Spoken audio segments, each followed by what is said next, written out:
Mga kayopi, meron tayo ditong Tapo C120 with night color. Let's unbox and test it out.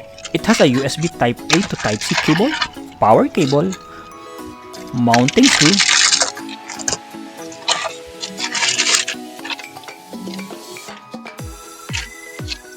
and a metal base since this Tapo C120 has a magnetic mounting.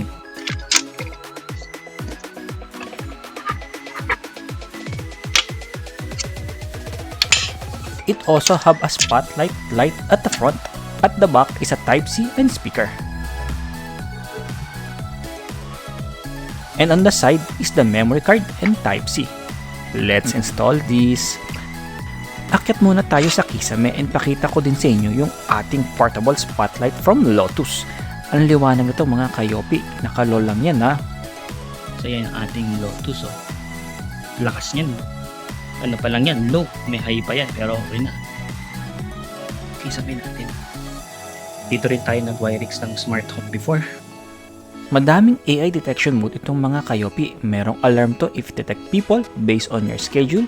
Makikita nyo yung sample alarm. And also note, malinaw yung video na to. So yan mga kayopi, nakapitan natin yung CCTV.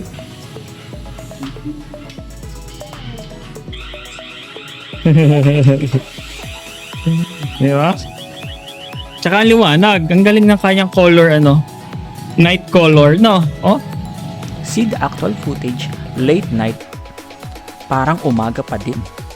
So yun lang mga kayopi. I will post a description below where you can buy this product. So bilhin na mga kayopi. Bye!